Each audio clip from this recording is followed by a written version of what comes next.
안녕하세요. 백두산 금융연구소의 백두산입니다. 2월 25일 금요일 오후 4시 33분입니다. 빨리 녹화하고 나가 놀 생각에 좀 평상시보다 녹화를 빨리 진행하고 있습니다. 강아지는 지금 낮잠 자고 있는데 나오기 싫은가 봐요. 그래서 가만히 내버려 뒀어요. 지금 자고 있어요.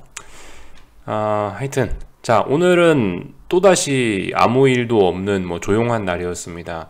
이게 어쨌든간 우크라이나에선 계속 총성이 울리고 미사일이 왔다 갔다 하고 시끄럽지만은 그 이슈는 이미 어제 다 금융시장에 반영된 일단 그런 모습인 것 같아요. 말씀드렸다시피 전쟁이 그 피크 가능성이 있다는 이야기 드렸죠. 그래서 사실상 이제 금융시장에는 지금 전쟁 이슈가 더 이상 영향을 미치지 못하는 것으로 일단 보여지고 있습니다. 전쟁 이슈가 어쨌든 이 신선한 이슈라서 이게 어제 이틀 전 이렇게 나온 이슈이기 때문에 여전히 영향은 미치고 있는 가운데 이 전쟁 이슈를 덮어버릴 만한 다른 이슈는 지금 아직 없죠. 시장의 관심은 아직 전쟁에 쏠려 있는 상황인데 전쟁이 지금 단물이 다 빠져버리니까 시장이 약간 지금 어떤 그 재료가 없는 무주공산 하여튼 약간 이런 느낌입니다. 그래서 하여튼 조용히 그냥 특별한 일 없이 지나간 것 같아요. 그래서 급락에 대한 반작용으로 급반등도 나오고 있고요. 유럽은 잠시 후에 개장인데 아마 별일 없으면 반등하겠죠. 일단 이런 모습들 보이고 있습니다. 전반적인 이야기, 그러니까 오늘 이슈가 안 나왔기 때문에 그냥 전반적인 이야기 미국, 한국, 유럽, 전 세계적인 주식시장에 다 해당되는 전반적인 이야기를 좀 드려볼까 하는데, 아무튼 지금 보시면 전쟁 우려 때문에 시장이 계속 짜불짜불 하락하다가 어제부로 이제 폭락이 나온 상태고, 어제 폭락했다가 폭락을 좀 되돌린 그런 상황이죠. 지금 이런 상황에서 저의 생각은 그렇습니다. 일단 만약에 이제 시장이 더 추가적으로 이렇게 하락을 하고 싶으면은 여기서 더 이상 급락하면 안 돼요. 이제 힘을 아껴 써야 되는 구간입니다. 하락의 에너지를 아껴 써야 돼요. 이렇게 이야기를 드리는 근거는 빅스 지수 이런 거를 참고하시면 좋을 것 같아요. 빅스 지수를 좀 먼저 좀 살펴볼게요. 이게 지금 빅스 지수인데, 지금 보시면 빅스가 어젯밤에 거의 40 근처 38까지 올라갔다가 왔단 말입니다. 그러니까 물론 빅스 지수라는 거를 공포 지수라고 하기도 하고 다양한 의미로 해석을 할 수 있지만, 글쎄요, 저는 이거를 비유를 편안하게 드리자면 어떤 RPM 게이지, RPM 게이지, 자동차 운전하시다 보면은 이렇게 RPM 게이지가 있잖아요. 1000에서부터 해갖고 5000까지, 디젤 차는 5000까지 있고, 가솔린 차는 7000, 8000 이렇게까지 있는 경우도 있는데, 아무튼 엔진이 얼마나 힘을 쓰고 있느냐를 보여주는 지표가 RPM이죠. RPM인데 RPM에 해당하는 지표가 빅스 지수인 것 같다고요. 그래서 빅스 지수 같은 경우는 보통 이제 평상시에는 9, 10, 11 이 정도까지도 떨어지기도 하고, 무슨 일이 생긴다, 전염병이 터진다, 전쟁이 터진다 그러면 80, 90까지 오르기도 합니다. 그러니까 전반적으로 빅스라는 지수는 한 10에서 80 정도 사이의 값을 가지니까 우리 RPM, 자동차 운전할 때 RPM 게이지와 비슷하죠. 어쨌든 한계가 있죠. RPM 게이지 한계는 어디까지 있어요? 0에서부터 레드존까지 있을 거 아닙니까? 이것처럼 빅스는 한계 지수, 어느 정도 이 범위 내에서 움직이는데, 아무튼 빅스가 이제 거의 38, 이 정도까지 올라왔었다라는 거는 어쨌든 이건 만만치 않은 상당한 변동성이란 이야기예요. 주식시장이 상당히 큰 힘을 썼어 라고 이야기를 해주는 거예요, 이게. 물론 아직 그렇다고 이게 레드존까지는 아닙니다. 레드존까지 갈 만큼 힘을 썼다라고 할 수는 없는데, 어쨌든 근데 충분히 시장은 좀 어제 이틀 전에 이렇게 해서 힘을 좀 많이 쓰긴 했어요. 이런 모습들이 있기 때문에 그 빅스 설명하고 나서 이제 일로 넘어온 겁니다. 그래서 아무튼 이런 점들 때문에 지금 시장은 좀 힘을 과하게 쓴 상태다. 그래서 아래쪽으로 지가 더 가고 싶으면은 여기서 오늘 밤에 오히려 폭락을 하고 난리가 나는 게 아니고, 더 이상 난리가 나면 안 되고, 시장이 만약 더 하락하고 싶다면 이제부터는 오히려 좀 쉬어가는 모습, 하락이 아니고 반등을 하거나요, 아니면 반등이 제한적이라 이렇게 옆으로 벨벨벨벨벨 기어가거나, 이렇게 하면서 이 빅스 지수를 좀 깎아줄 수 있는 그런 움직임이 나오는 게 일단 제 입장에서는 좋다고 생각합니다. 이런 모습이 나와야 이제 시장이 중장기적으로 하락을 할 수 있을 거예요. 주식시장이 올랐으면 하시는 분들 입장에서는 빨리 오늘 밤에 폭락하고 내일 밤도 폭락하고 끔찍한 주말을 맞이하시는 게 차라리 나을 수 있어요. 빅스 지금 40대에 왔죠. 여기서 빨리 빅스 80 찍어버리고 다음 주에 빨리 빅스 80 막 90 찍어버리고요. 시장이 차라리 깔끔하게 확 폭락을 해갖고 이 지금 악성 매물이라든가 지난번에 오버슈팅, 지난번에 버블 우려 이런 거를 차라리 이번에 싹 씻어내는 게 낫습니다. 주식 상승을 보시는 분들 입장에서는요. 근데 개인적으로 이럴 가능성은 좀 일단 낮아 보이죠. 지금 당장 뭐 이런 폭락을 하겠어요, 솔직히. 그럴 것 같진 않아 보여요. 여기서 이제 갑자기 시장이 폭락을 하려면 뭐가 있어야 된다? 지금 시장이 전쟁 이슈에 주목하고 있으니까 전쟁 이슈 때문에 폭락을 또 해야 될 텐데, 폭락을 한다라고 하면, 근데 폭락하려면 어떻게 해야 되겠어요? 이제 미국과 나토가 직접 러시아와 충돌해야 되는데, 말씀드렸다시피 그럼 세계 3차 세계대전이라고 말씀드렸죠. 바이든이 그랬잖아요. 우리 이거 안 할 거다라고 이야기했기 때문에 사실상 이제 뭐 바이든 이야기 믿어주고 그러면 이제 뭐 폭락은 더 이상 없다. 현실적으로 이제 뭐 시장은 최소한 안 빠진다, 앞으로 좀 빠지기는 어렵다라는 시나리오를 갖고 보는 게 좋지 않을까 싶어요. 이게 일단 저의 뭐 예상치인 거죠. 예상치. 일단 뭐 그렇게 한번 예상을 해 보겠습니다. 다만 이제 여기서 불확실한 거는 이게 시장이 탄력적으로 올라올 거냐, 아니면은 이 적당히 어느 정도 반등을 좀 제한한 상태에서 좀 짜불짜불 그냥 옆으로 좀 기어갈 거냐, 이 부분이 이제 조금 좀 이제 궁금한 부분이라고 할 수 있겠죠. 어쨌든 저는 이제 아래쪽으로 더 이상 내려가긴 좀 어려울 것 같기도 하고, 아래쪽으로 더 이상 여기서 내려가는 게 하락 포지션에 좋을 것 같지도 않습니다. 이런 이야기, 전반적인 이야기를 좀 드려봤어요. 물론 한편으로 이 탄력적인 상승도 이것도 조금 좀 어렵긴 할 것 같다라는 생각이 들어요. 왜냐면은 이제 긴축 우려와 전쟁 우려가 여전히 같이 진행 중이고 있기 때문에, 이거 두 가지가 여전히 완전히 해소된 게 아니기 때문에 여전히 이제 위쪽으로는 조금 좀 제한적일 것이다. 그래서 물론 이 최근에 낙폭이 강했기 때문에 어느 정도 탄력적인 반등은 올라올 수 있을 것이다 라는 생각은 하는데요. 근데 그 폭이 뭐 지나치게 엄청날 것 같고 뭐 초대박이 그럴 것 같지는 일단 않다라는 가정을 한번 일단 해보겠습니다. 하여튼 그래서 요 정도 이야기, 전반적인 이야기를 드려봤고요. 아무튼 지금 자리에서 이 옛날의 사례들을 보면서 말씀을 드리는데, S&P 지수 같은 거 이런 거 한번 보세요. 여기 아주 그런 예들이 잘 나와 있습니다. 그러니까 이런 어떤 폭락을 한 이후에, 급락을 한 이후에 이런 특정 자리에서 변동성이 확대가 되는데요. 여기서 자꾸 짜불짜불 버티잖아요. 이렇게 몇 거래일 동안 버티면 이 자리가 뭔다? 이 자리가 중요한 지지력이 생겨버린다라는 걸 보실 수 있을 거예요. 여기 이런 자리도 그렇죠. 얼마 전에도 이런 모습 보여줬죠. 여기서 두꺼운 지지력 만들어 놨잖아요. 그러니까 하락을 보시는 분들 입장에서는 이런 모습이 나오는 게 차라리 나중에 깝깝해질 수 있다는 거죠. 하락을 보시는 분들 입장에선 차라리 아유 그래 속 시원하게 V자로 올라버려라, 이게 어쩌면 더 좀 미래를 생각하면 마음 편할 수도 있어요. 이렇게 올라버리면 빅스는 확 죽어 내려가겠죠. 아무튼 뭐 이런 모습들 말씀을 드렸습니다. 그래서 잘 보시면 그렇다. 이렇게 몇 거래일 동안 여기서 버텨버리면 지지력이 만들어지면서 탄탄한 바닥을 만들 수 있지만, 사실 여기서 그런 사례가 잘 보이지는 않는데, 약간 어거지로 갖다 붙이는 걸 수도 있는데, 이렇게 좀 V자형으로 이렇게 급격하게 올라가는 경우들도 있죠. 근데 이렇게 V자로 급격하게 급반등 나오는 경우는 통상적으로 죽기 위한 것일 가능성이 높다라는 이야기를 좀 어거지로, 좋은 예시는 아닌 것 같은데 좀 어거지로 어쨌든 이런 측면의 이야기를 드려볼게요. 이런 모습까지 살펴봤고, 그래서 그죠, 빅스 지수가 여기서 만약에 이제 속 시원하게 죽어버리면, 저항을 제대로 만들지 않고 속 시원하게 죽어 내려오면 다음번에 또다시 UVXY의 시대가 금방 찾아올 수도 있습니다. 그죠? 요런 점들. 반면에 이제 여기서 잘 빠지지 않고, 방금 S&P 말씀드렸던 것처럼 이렇게 여기서 짜불짜불 너무 오래 버티면서 지지력이 만들어지면 이 빅스가 어떤 모습이 나오겠어요? 빅스가 그렇게 되면은 여기 있는 이쪽 부근에서 뭐 30, 32 이쪽 부근에서 무거운 저항이 만들어질 거 아닙니까? 그럼 다음번에 여기 또 치고 올라가기 힘들어진다고요. 그러니까 좀 중장기적인 그림을 생각하시는 분들은 빅스가 빨리 내려오길 바라시는 게 좋을 수 있습니다. 아무튼 요거는 이제 전반적인 뭐 그런 이야기들을 지금 드리는 거고요. 오늘 밤, 내일 밤 뭐 이런 건 솔직히 도무지 모르겠습니다. 그런 걸 이야기할 능력도 없고 그런 걸 이야기할 자신도 없고 그렇습니다. 시장 변동성이 아무튼 30이 넘어요. 빅스가 30이 넘는 이런 상황이기 때문에 이거 오늘 밤에도 폭락 가능하고 오늘 밤에도 폭등 가능하고 뭐 하여튼 뭐든지 다 가능한 상황이라서요. 단기적으로는 도무지 어떻게 될지 모릅니다. 이건 그냥 세력들 장난하기 딱 좋은 그런 판이에요. 개인들이 상승을 바라보면 아마 폭락시킬 거고, 개인들이 폭락을 바라보면 아마 또 상승을 시킬 거예요. 별거 없어요. 제 생각엔 뭐 계속 이제 단기적으로는 이렇게 움직일 것 같습니다. 그래서 제가 봤을 때 한 다음 주 초반 뭐 요 정도까지는 그냥 뭐 편안하게 하여튼 뭐 지켜보셨으면 좋겠고요.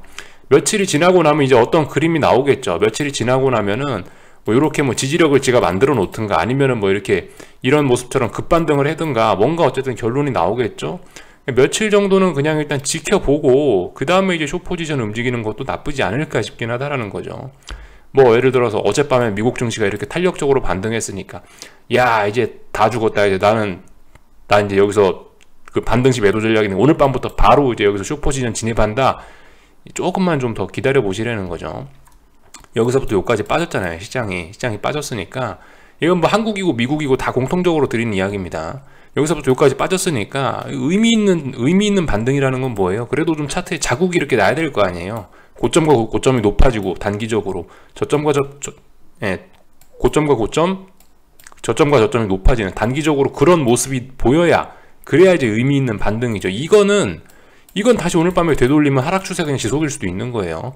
물론 이런 걸 바라진 않는다라는 이야기를 드렸고, 하여튼 뭐 그렇다라는 거죠. 이런 거 비록 3거래일이지만 뭐 어쨌든 좀 차트에 자국이 났잖아요. 이런 모습이 보여야 그럼 한번 숏 포지션 또 들이대 볼까, 이렇게 생각을 하는 게 좋을 거라는 거죠.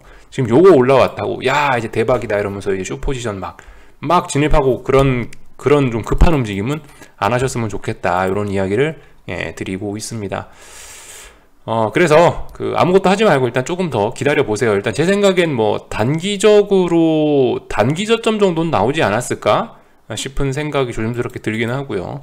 아무튼 그죠? 여기서 급반등을 할지 아니면 옆으로 박스권으로 델델델 기어갈지 어떻게 될지는 저도 모르는 겁니다만은, 며칠 기다려 보자고요. 며칠 기다려 보다가 이제 뭐 급반등이 나왔으면, 이제 나온 상황에서 이제 반등 시 매도 전략을, 박스권으로 뭐 이렇게 옆으로 벨벨벨 기어가면서 고점을 못 높인다, 그럼 여기 어딘가 왔을 때 이제 뭐 매도 전략을 이런 식으로 하면은 편하겠죠. 그래서 아무튼 이제서야 뭐 반등이 처음으로 올라오나 싶은 그런 자리이기 때문에, 일단은 오늘 밤 굳이 제가 뭐 여러분들이 오늘 밤 어쨌든 굳이 뭔가 여러분들이 뭐 할 거는 없을 것 같다라는 생각이거든요. 그래서 이렇게 좀 편안하게 보셨으면 좋겠고, 저기 오늘 밤 경제지표 발표 있습니다. 참 어제 미국에서 발표됐던 경제지표들도 있는데, 우리 어떻게 발표됐나 알고는 넘어가자고요. 미국 4분기 GDP 7% 예상치 부합했고, 신규 실업수당 청구 건수도 예상치에 부합했습니다. 참 전문가들이 대단해요. 이렇게 전쟁에 신경 쓰고 있을 때는, 이럴 때는 딱딱딱 잘 맞춰요. 절대 서프라이즈나 쇼크도 없어요. 절대 서프라이즈 쇼크가 없고, 재밌는 세상입니다. 어떻게 이렇게 되나. 이렇게 잘 맞췄던 전문가들인가? 하여튼 꼭 그래요. 이 재료 없을 때, 이런 경제지표들이 주목받을 때는 서프라이즈나 쇼크를 일부러 만들어낸다라는 그 음모론적인 생각이 괜히 들긴 하는데, 아무튼 뭐 별로 필요 없는 이야기니까 그런 건 그런 이야기는 이제 그만하고요.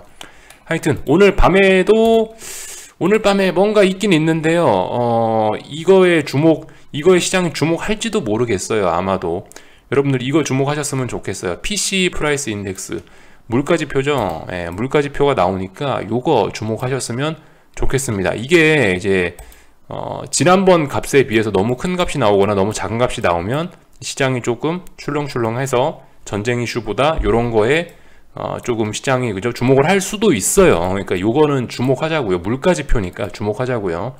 한국 시간으로 아마 밤 10시쯤 넘어서 나올 겁니다. 시차가 제 정확하게 얼마나 되는지 잘 모르겠어 가지고, 하여튼 요거 주목하시면 될 것 같고, 나머지는 특별히 보이는 건 없습니다.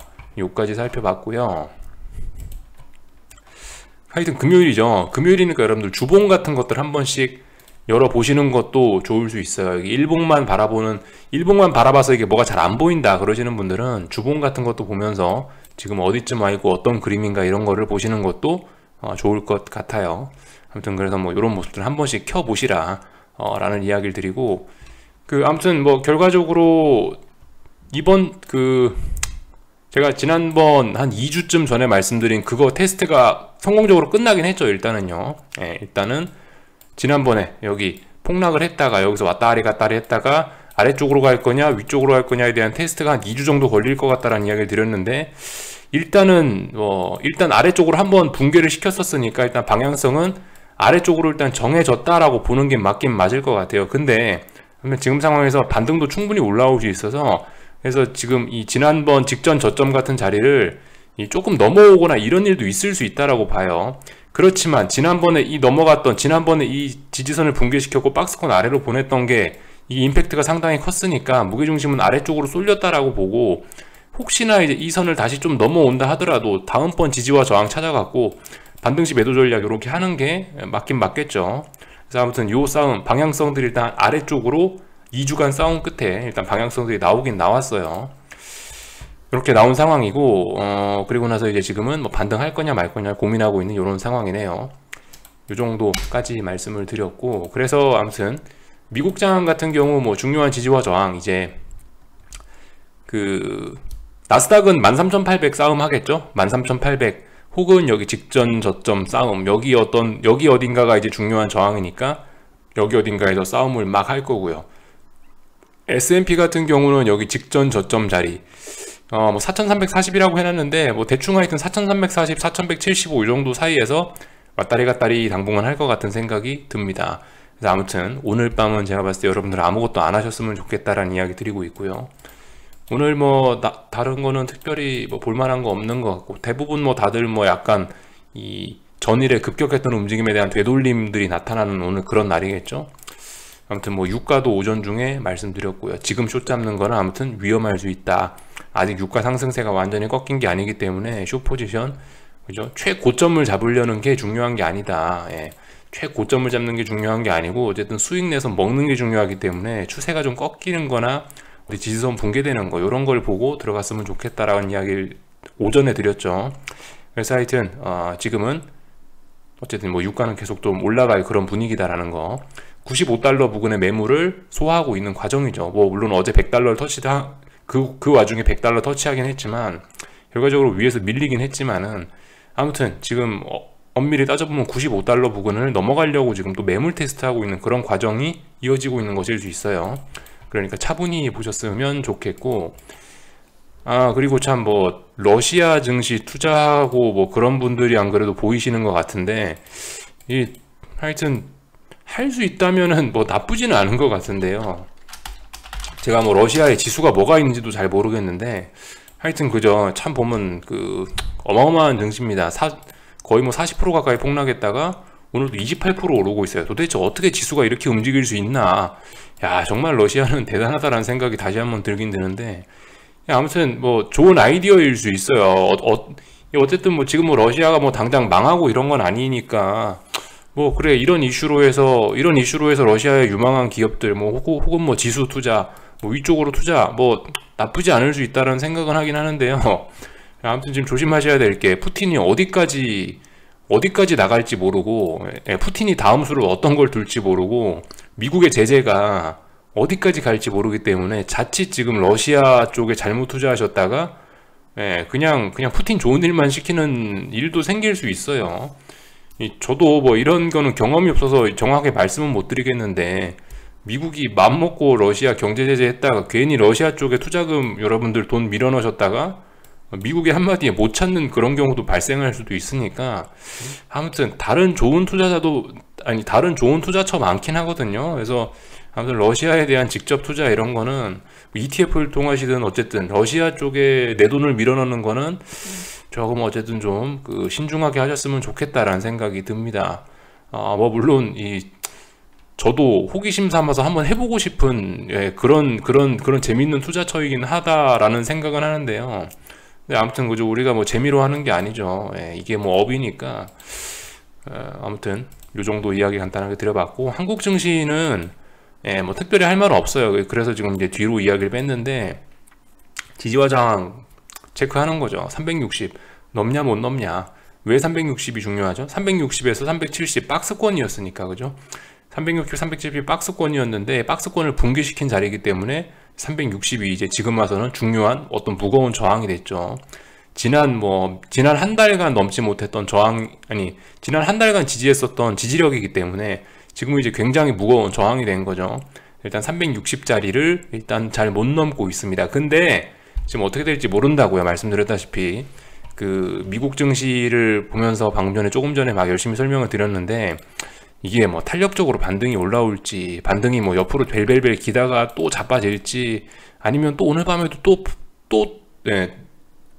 그 오늘 밤에도 또 뭔가 푸틴이 뭐라고 해서 또 폭락할지 어떻게 될지 아직까지 알 수가 없다고요.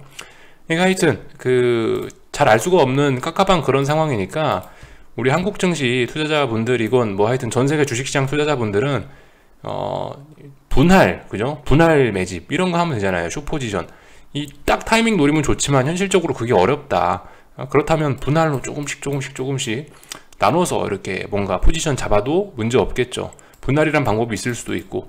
하여튼 어쨌든 조금 좀 저는 더 기다려 봤다가 뭔가 좀 며칠간 더 살펴봤다가 움직이는 게 좋지 않겠냐, 이런 생각이 좀 들긴 들어요.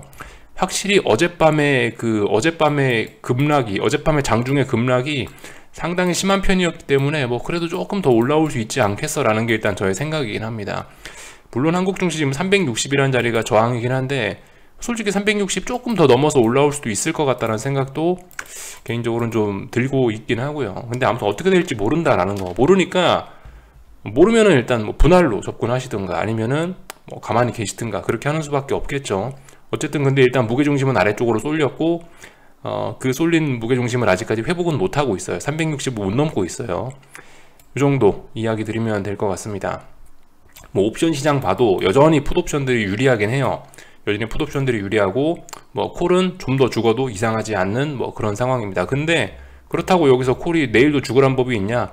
내일 그대로 또 살아나도 이상하지 않아요. 어쨌든 여기서 한 2거래일 동안 버티긴 버티고 있거든요. 이거 기준으로 해서 또 살아날 수도 있어요. 확실히. 그리고 여기서 몇 달 동안 만들어놨던, 한 달 동안 만들어놨던 지지선을 깬 거기 때문에 에너지가 한 번에 너무 빡 나왔거든요. 너무 이 힘을 많이 쓴 거에 대한 반발이 좀 나올 수도 있는 그런 자리입니다. 선물 입장에서 봐도 그렇죠. 한 달 동안 만들어놨던 그런 그런 지지력인데, 그걸 개파락 한 방으로 전쟁이란 이슈 이런 걸로 붕괴시켰기 때문에 솔직히 다시 360 조금 뭐 넘어오거나 이런 일도 충분히 생길 수 있을 거라 생각하거든요. 근데 아무튼 지금 상황에서 어떻게 될지 모른다. 한 치 앞을 도무지 알 수가 없다. 그러니까 뭐 해야 된다? 분할로 들어가거나 아니면 조금 기다려 보시는 게 좋지 않을까 하는 이야기 드려보겠습니다. 코스닥 시장도 깝깝하네요. 그죠? 여전히 그 1250이란 저항을 또 넘지 못하고 또 다시 저항까지 붙여놨어요. 이번에 넘어갈 수 있을지 잘 봐야 되겠고, 이번에 아무튼 1250 넘어가면 다음은 1300 정도까지 갈 수는 있어요.